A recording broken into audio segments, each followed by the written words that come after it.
আজ আমি তোমাদের সাথে যে কেকটা শেয়ার করব, এই কেকটার ডিজাইনটা হবে ফিরোজা কালারের উপরে। এটা কাস্টমার চয়েস। দেখো, আমি প্রথমে একটা স্পঞ্জ নিয়ে নিয়েছি, তার উপর সুগার সিরাম ইউজ করে পাইপিং ব্যাগের সাহায্যে ক্রাম কোটিং করে নিচ্ছি। ক্রাম কোটিং করা হয়ে গেলে আমি প্যালেট নাইফের সাহায্যে এটাকে ভালোভাবে চারিদিকে বসিয়ে দেব এবং ক্রাশ দিয়ে নেব। এইভাবে স্টেপ বাই স্টেপ আমি কেকের বেসটা রেডি করব। দেখো, এখানে আমি এই যে কেকটা বানাচ্ছি, এটা হচ্ছে বাটারস্কচ ফ্লেভারের কেক। বাটারস্কচ ক্রাশ ইউজ করেছি এবং কিছু চকো চিপস দিয়েছি এটাকে আরও ভালো করবার জন্য। এবার আমি পাইপিং ব্যাগের সাহায্যে এর চারিপাশে ক্রিম লাগিয়ে নিচ্ছি। ক্রিম দিয়ে প্যালেট নাইফের সাহায্যে এটাকে ভালোভাবে সেট করে নিচ্ছি। দেখো কেমনভাবে সেট করছি ভালোভাবে। তারপরে স্ক্র্যাপার দিয়ে ভালোভাবে স্ক্রাব করে নিচ্ছি। নিয়ে এমনভাবে আমি সেট করলাম।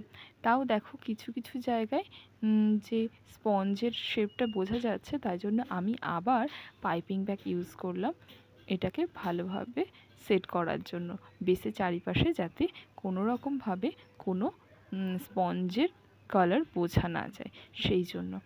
দেখো, আশা করি এরপরে আর কোনো অসুবিধা হবে না।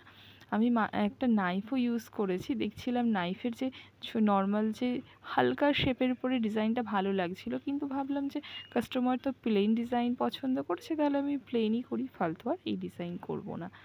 যাই হোক, দেখো এরপর আমি এটাকে আর একটা কালার করব, সেটা হচ্ছে ফিরোজা কালার। পার্পল নয়, ফিরোজা কালার। এটা আমার এই কালার দিয়ে আমি আগেও করেছি, কিন্তু কালারটা যে কী কালার সেটা বলতে পারছিলাম। এটা ফিরোজা কালার। এবার আমি কাস্টমারের ডিজাইন অনুযায়ী স্টার নোজেলের সাহায্যে কতগুলো ডট দিয়ে নিচ্ছি এবং আমি অর্ধেকটা ডট দেব এবং অর্ধেকটা অন্য কালার করব।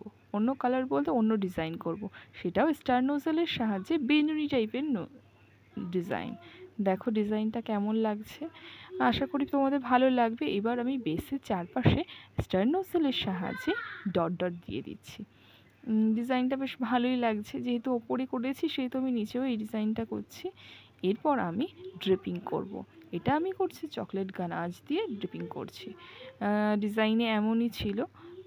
দেখো, কেকটা যদি তোমাদের ভালো লেগে থাকে প্লিজ লাইক অ্যান্ড সাবস্ক্রাইব।